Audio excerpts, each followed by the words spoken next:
y quiero compartir con ustedes en esta mañana una conferencia que podría yo llamar una de las más difíciles, dado el tema tan profundo y la controversia tan grande que existe acerca del ateísmo.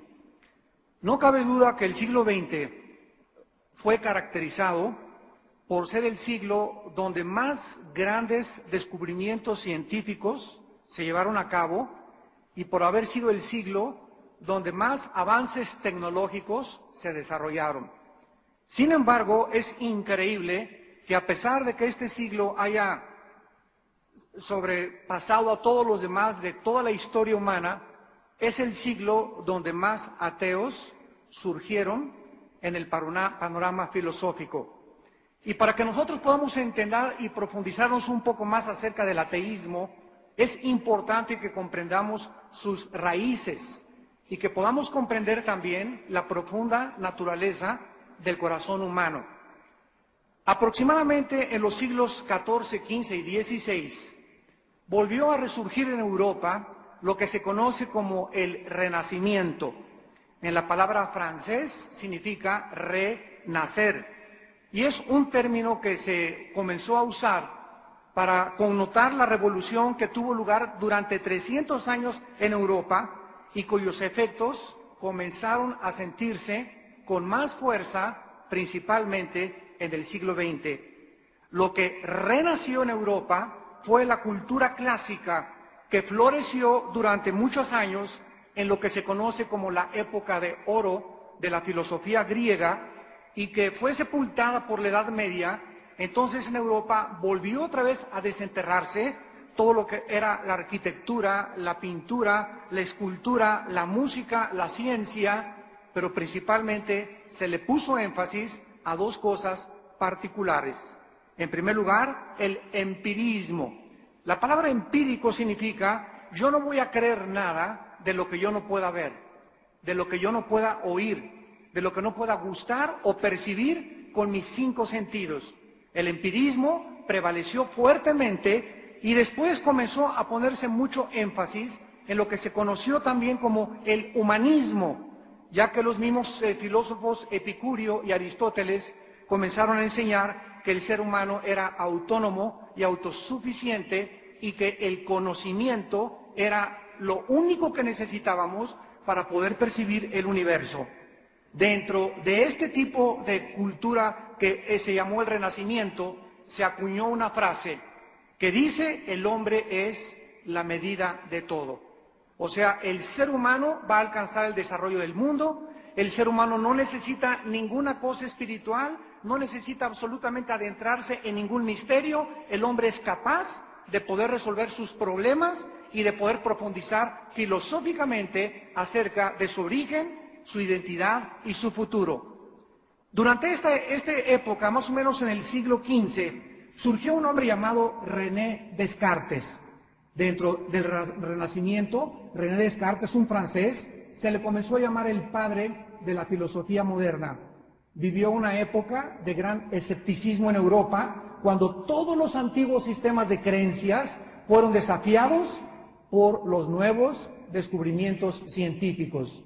Descartes se convierte en el padre del racionalismo moderno, que establece la siguiente tesis: la razón pura es la única fuente de todo el conocimiento humano y suficiente para resolver todos los problemas relacionados con la naturaleza y el destino humano. No es difícil hacer notar, pues, que el racionalismo, como el empirismo, comenzaron a centrarse en el ego del ser humano.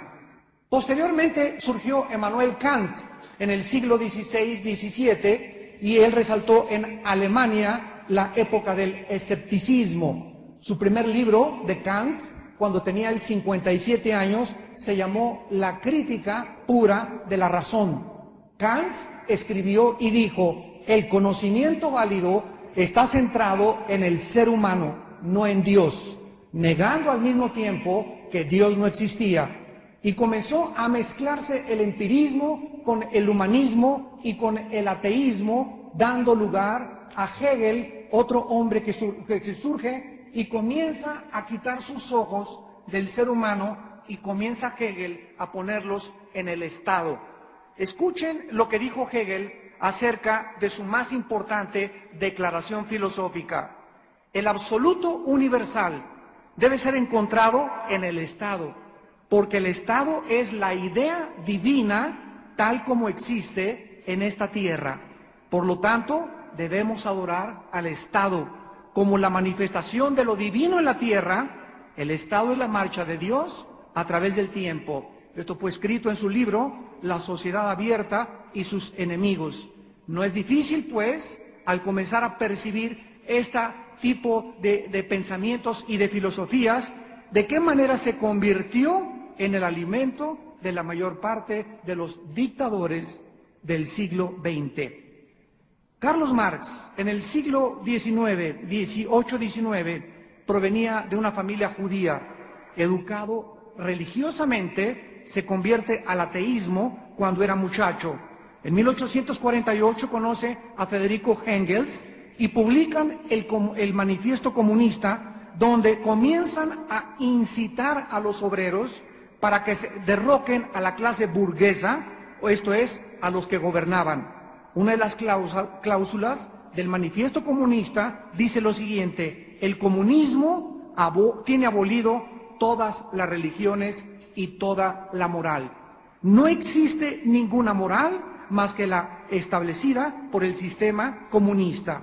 En 1861, Marx publica El Capital y en 1867 es disperso por toda Europa. Sus últimos días de Marx los vive deprimido, sumergido en una infelicidad increíble, en una depresión, hasta que murió en el año 1883. Marx creía que el universo era cerrado, que no había Dios, y para él todo tenía una explicación natural. En lugar de la dialéctica idealista de Hegel, Marx desarrolla la dialéctica materialista, donde él cree que las fuerzas económicas de la sociedad son el motor que va a llevar a la historia a un ideal. Todos estos hombres comenzaron a permear el siglo XX y surgió en 1870 Vladimir Lenin, un revolucionario ruso que, endurecido y cansado de trabajar y de ser explotado por un sistema capitalista en Rusia, organiza la revolución bolchevique en 1917. La palabra bolchevique en el ruso significa la mayoría. En 1918, Lenin le quita todos los derechos a todos los sacerdotes, a todos los obispos, cierra las iglesias y los califica de idiotas improductivos por la causa del comunismo. Se prohíbe hablar de Dios en todas las escuelas, en todas las universidades de Rusia. Las iglesias y las catedrales son cerradas, otras destruidas y otras convertidas en museos. Todos los que rehusaron abandonar su fe en Dios fueron confinados a prisiones, pabellones psiquiátricos y a campos de concentración, y otros a la misma tumba. A la muerte de Lenin surge José Stalin, 1879, muere en 1953, y él era un seminarista, quería ser sacerdote, pero más tarde se convierte en